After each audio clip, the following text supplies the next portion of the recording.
കേന്ദ്രമന്ത്രിയും എംപിയുമായ സുരേഷ് ഗോപിക്കെതിരായ ടി.എൻ. പ്രതാപൻ നൽകിയ വ്യാജ വോട്ട് പരാതിയിൽ അന്വേഷണം പ്രഖ്യാപിച്ചതോടെ കാര്യങ്ങൾ കുറച്ചുകൂടി രൂക്ഷമാവുകയാണ്.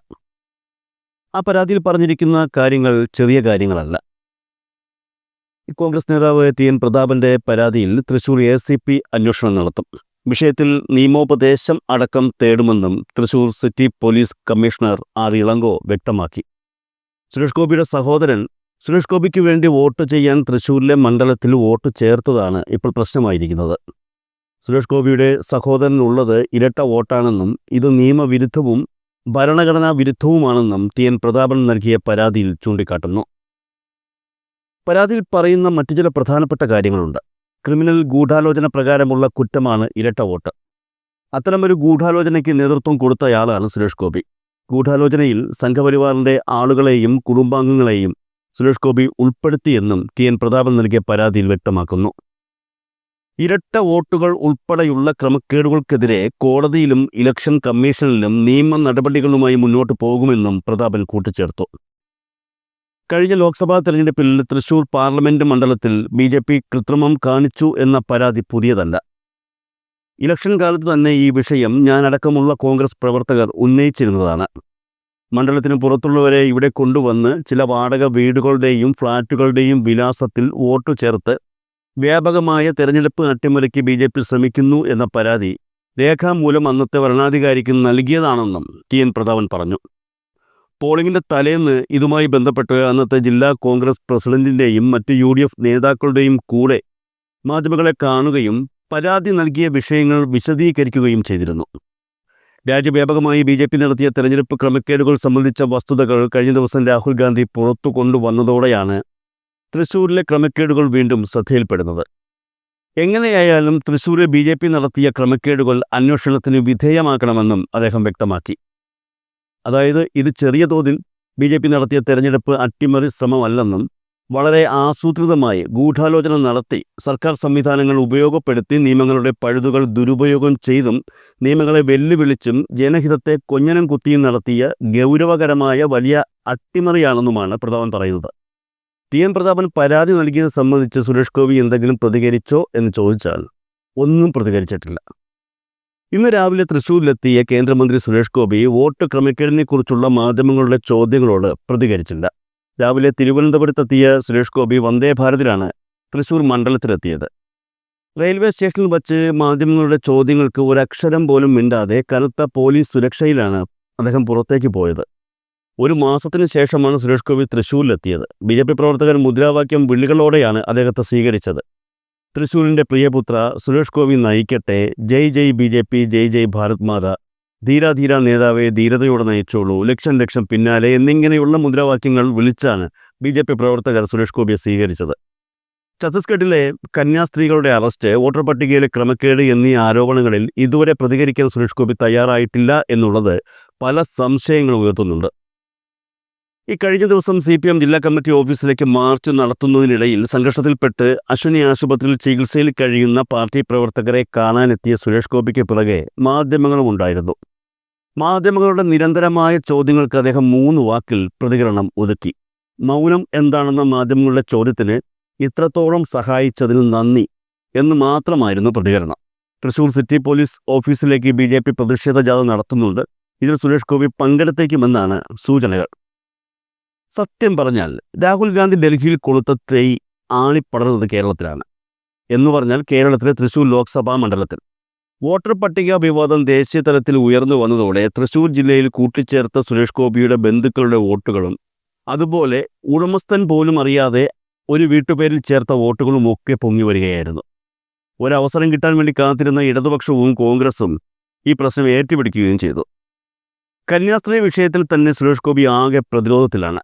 ക്രിസ്ത്യാനികളുടെ ഉൾപ്പെടെ വോട്ട് വാങ്ങിയാണ് തൃശ്ശൂരിൽ BJP വിജയിച്ചത് എന്ന് പറയുമ്പോൾ അതേ ക്രിസ്തുമതത്തിൽപ്പെട്ട കന്യാസ്ത്രീകളെ BJP ഭരിക്കുന്ന ഛത്തീസ്ഗഡിൽ അറസ്റ്റ് ചെയ്ത സംഭവം കേരളത്തിന് വലിയ തിരിച്ചടിയാണ് BJPക്ക് നൽകിയത്. BJP അറസ്റ്റ് ചെയ്ത കന്യാസ്ത്രീകളെ BJP തന്നെ ജാമ്യത്തിൽ ഇറക്കി എന്നൊക്കെ പറയുമ്പോൾ അത് ഏത് ലോജിക്കിൻ്റെ അടിസ്ഥാനത്തിലാണ് വിശ്വസിക്കേണ്ടത് എന്ന കൺഫ്യൂഷനിലാണ് ഈ നാട്ടിലെ ക്രിസ്ത്യാനികൾ. എന്തായാലും ഒരു കാര്യം ഉറപ്പാണ്, തൃശ്ശൂരിലെ ജനങ്ങൾ ഈ പുതിയ വാർത്തകളിൽ ആശങ്കാകുലരാണ്. തൃശ്ശൂരിലെ ജനങ്ങൾ ഇതിനകം 2024 തൃശ്ശൂരിനും ഭവിച്ച വലിയ ദുരന്തത്തെ തിരിച്ചറിഞ്ഞു കഴിഞ്ഞു എന്നാണ് ടി എൻ പ്രതാപൻ പറയുന്നത്. സ്വന്തം എംപിയെ, കേന്ദ്ര സഹമന്ത്രിയെ പൊളിഞ്ഞു പാളീസാവുന്ന സിനിമകളുടെ പോസ്റ്ററിൽ മാത്രം കാണേണ്ട ദുരവസ്ഥയിലാണ് ഇവിടുത്തെ ജനങ്ങളെന്നും പ്രതാപൻ 2 ദിവസം മുൻപ് പറഞ്ഞിരുന്നു. അതായത് സുരേഷ് ഗോപി തൃശ്ശൂരിലെത്തിയിട്ട് 1 മാസം കഴിഞ്ഞു എന്ന് പറയാതെ പറയുകയായിരുന്നു അദ്ദേഹം അന്ന്. അപ്പോൾ പിന്നെ സ്വാഭാവികമായും ചോദ്യം ഉയരും, തൃശ്ശൂരിലെ കാര്യങ്ങളൊക്കെ ആരാണ് നോക്കുന്നത് എന്ന്. അതിനും ഉത്തരം ടി എൻ പ്രതാപൻ പറയുന്നുണ്ട്. ഒരു പഞ്ചായത്ത് മെമ്പർ പോലുമല്ലാത്ത BJP നേതാക്കൾ നിഴൽ എംപിമാരായി ഇവിടെ വിലസുന്നു എന്ന ദയനീയ സ്ഥിതിയിലേക്ക് ഈ മണ്ഡലത്തിലെ സാഹചര്യം മാറി എന്നാണ് അദ്ദേഹം പറഞ്ഞത്. അതായത് വാളെടുത്തവൻ വെളിച്ചപ്പാട് എന്ന നിലയിലേക്ക് കാര്യങ്ങൾ പോയി എന്ന്. പക്ഷെ കാര്യങ്ങൾ ഇങ്ങനെ തമാശയായി കാണേണ്ട ഒന്നല്ല. വളരെ ഗുരുതരമായ വിഷയം തന്നെയാണ് തൃശ്ശൂരിൽ സംഭവിച്ചിരിക്കുന്നത് എന്നാണ് തെരഞ്ഞെടുപ്പ് വിദഗ്ധരും പറയുന്നത്. സുരേഷ് ഗോപിയുടെ സഹോദരൻ സുഭാഷ് ഗോപിക്ക് തൃശ്ശൂരിലും കൊല്ലത്തും വോട്ടുണ്ടെന്നാണ് പോലീസിന് നൽകിയ പരാതിയിലുള്ളത്. കുടുംബ വീടായ ലക്ഷ്മി നിവാസ് മേൽവിലാസത്തിൽ കൊല്ലത്ത് വോട്ടുണ്ട്. ഇരവിപുരം മണ്ഡലത്തിലെ 84 നമ്പർ ബൂത്തിലാണ് വോട്ടുള്ളത്. ക്രമനമ്പർ 1116 സുഭാഷ് ഗോപിക്കും 1116 ക്രമനമ്പറിൽ ഭാര്യ റാണി സുഭാഷിനും വോട്ടുണ്ട്. തൃശ്ശൂർ ലോക്സഭാ മണ്ഡലത്തിൽ സ്ഥിരതാമസക്കാർ അല്ലാത്തവരെ വോട്ടർ പട്ടികയിൽ ചേർത്തുവെന്ന പരാതിയും സുരേഷ് ഗോപിക്കെതിരെയുണ്ട്. സുരേഷ് ഗോപിയുടെ സഹോദരൻ ഉൾപ്പെടെ 11 പേരെ ബൂത്ത് നമ്പർ 116 1016 മുതൽ 1026 വരെ ക്രമനമ്പറിൽ ചേർത്തുമെന്നാണ് പരാതി. എന്തായാലും പരാതി എത്തിയ സ്ഥിതിക്ക് അന്വേഷണമുണ്ടാകും. ചെയ്ത വോട്ടുകളിൽ ഏതെങ്കിലും കള്ളവോട്ട് ആണ് എന്ന് തെളിഞ്ഞാൽ എന്തായിരിക്കും സംഭവിക്കുന്നത്?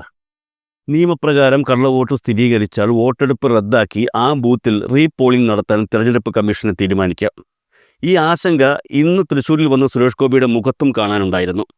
LDF, UDF മാത്രമല്ല, പല മാധ്യമങ്ങളും ഇപ്പോൾ തൃശ്ശൂരിലെ കള്ളവോട്ടിന് പിറകെയാണ് എന്നുള്ളതും BJPയെയും സുരേഷ് ഗോപിയെയും ഒരുപോലെ ആശങ്കപ്പെടുത്തുന്നുണ്ട് എന്നർത്ഥം. ഈ സാഹചര്യത്തിലാണ് മറ്റൊരു സംഗതി കൂടി ഇപ്പോൾ സമൂഹ മാധ്യമങ്ങളിൽ ചർച്ചയായി വരുന്നത്. അതായത് തൃശ്ശൂരിൽ BJP സ്ഥാനാർത്ഥിയായി മത്സരിച്ച് വിജയിച്ച് MP ആയതു മുതൽ സുരേഷ് ഗോപിക്കുണ്ടായ ഭാവമാറ്റത്തെക്കുറിച്ച് പലരും പല അവസരങ്ങളിലും സൂചിപ്പിച്ചിട്ടുണ്ട്. അങ്ങനെ സൂചിപ്പിച്ചവരിൽ സിനിമയിലെ സഹപ്രവർത്തകരും സിനിമയ്ക്ക് പുറത്തെ സുഹൃത്തുക്കളും സുരേഷ് ഗോപിയെ മുമ്പേ അടുത്തറിയാവുന്ന മാധ്യമപ്രവർത്തകരുമൊക്കെയുണ്ട്. ഇലക്ഷനിൽ മത്സരിച്ച് വിജയിച്ചതിന് ശേഷം മുമ്പത്തേക്കാൾ എപ്പോഴും ഒരു രൗദ്രഭാവം മുഖത്തുണ്ടാകും. ഒരു പകപ്പും എവിടെ ചെന്ന് പെട്ടാലും ഒരുതരം സ്ഥലജലഭ്രമവും. മാധ്യമപ്രവർത്തകരോട് മൂവ് ഔട്ട് പോലുള്ള കൽപ്പനകൾ നൽകുക മാത്രമല്ല, സ്നേഹത്തോടെ കൈനീട്ടിയ മുതിർന്ന മനുഷ്യൻ്റെ കൈ തട്ടി മാറ്റിയ സംഭവം വരെ മാധ്യമങ്ങൾ റിപ്പോർട്ട് ചെയ്തിരുന്നു. ആകെ കൂടി താൻ മറ്റെന്തോ ആണെന്ന ഒരു തോന്നലായിരുന്നു സുരേഷ് ഗോപിയെ സംബന്ധിച്ച് അദ്ദേഹത്തിൻ്റെ ദേഹം പ്രദർശിപ്പിച്ചത്. എന്തുകൊണ്ട് സുരേഷ് ഗോപി ഇങ്ങനെ കാണിക്കുന്നു എന്നുള്ളത് സംബന്ധിച്ച് ആളുകൾ പലതും പറഞ്ഞിരുന്നു. യൂണിഫോം അഴിച്ചിട്ടും ബാലചന്ദ്രൻ ഇറങ്ങിയില്ല എന്നാണ് ചിലർ പറഞ്ഞത്. ഗംഗയുടെ ദേഹത്ത് നിന്ന് ഇറങ്ങിയ നാഗവല്ലി നകുലിൻ്റെ ദേഹത്ത് കയറി എന്നും മറ്റു ചിലരും പറഞ്ഞു. എന്നാൽ ഇപ്പോൾ സമൂഹ മാധ്യമങ്ങളിൽ നടക്കുന്ന ചർച്ചകളിൽ അതൊന്നുമല്ല അത്തരത്തിലുള്ള പെരുമാറ്റത്തിന് കാരണമെന്ന് ചൂണ്ടിക്കാണിക്കപ്പെടുകയാണ്.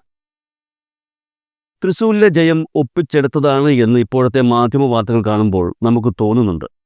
പുള്ളിക്കാരൻ അക്കാര്യം നേരത്തെ അറിയാമായിരുന്നോ എന്നാണ് സമൂഹ മാധ്യമങ്ങൾ ചോദിക്കുന്നത്. അർഹതയില്ലാത്തത് വച്ച് അനുഭവിക്കുന്നതിലെ കുറ്റബോധമോ ആത്മനിന്ദയോ ആണോ ഇത്തരത്തിലുള്ള വിചിത്രങ്ങളായ പെരുമാറ്റത്തിലൂടെ പുറത്തു വന്നത് എന്നും ചർച്ചകൾ ഉയരുന്നുണ്ട്. കൂട്ടത്തിൽ തന്നെ മറ്റൊരു സംഗതിയും കൂടി ചർച്ചയാകുന്നുണ്ട്. കേരളത്തിലെ ഒരേ ഒരു BJP MP. അങ്ങനെ പറഞ്ഞാൽ മാത്രം പോരാ, കേരളത്തിൽ നിന്ന് BJP സ്ഥാനാർത്ഥിയായി മത്സരിച്ച് ആദ്യമായി തെരഞ്ഞെടുപ്പിലൂടെ വിജയിച്ച പാർലമെൻറ്റ് മെമ്പർ എന്ന് പറയണം.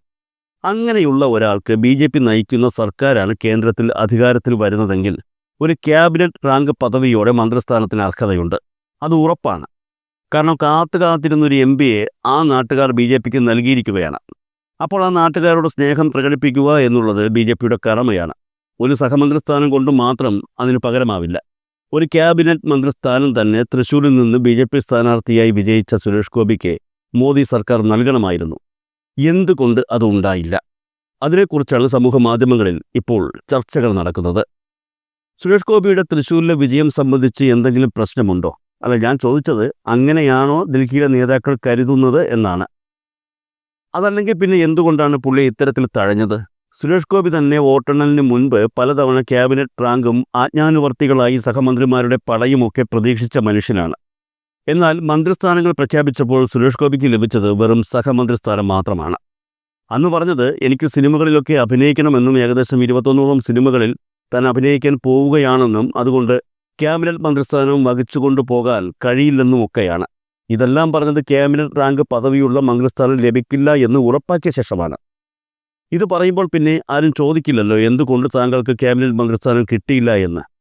ക്യാബിനറ്റ് മന്ത്രിസ്ഥാനം തരാനുള്ള ജയം ഒന്നും തൃശ്ശൂരിൽ സുരേഷ് ഗോപി ജയിച്ചിട്ടില്ല എന്ന് ഡൽഹിയിലെ BJP നേതാക്കൾക്ക് തോന്നിയോ എന്നാണ് സമൂഹ മാധ്യമങ്ങളിൽ ഇപ്പോൾ പലരും പരസ്പരം ചോദിക്കുന്നത്. അങ്ങനെ തോന്നിയെങ്കിൽ അവർക്ക് വോട്ടർ പട്ടിക വിവാദത്തെക്കുറിച്ച് എന്തെങ്കിലും അറിയാമായിരുന്നോ എന്നും ചോദ്യങ്ങളുണ്ട്. വോട്ടർ പട്ടിക വിവാദം കേരളത്തിലെ ജനങ്ങൾ പല രീതിയിൽ ചർച്ചകൾ നടത്തുന്നു എന്നുള്ളതാണ് ഇതിലൂടെ വ്യക്തമാവുന്നത്. പക്ഷേ ആ ചർച്ചകളൊന്നും BJPക്ക് അനുകൂലമല്ല എന്നുള്ളതാണ് ഓർക്കേണ്ട കാര്യം.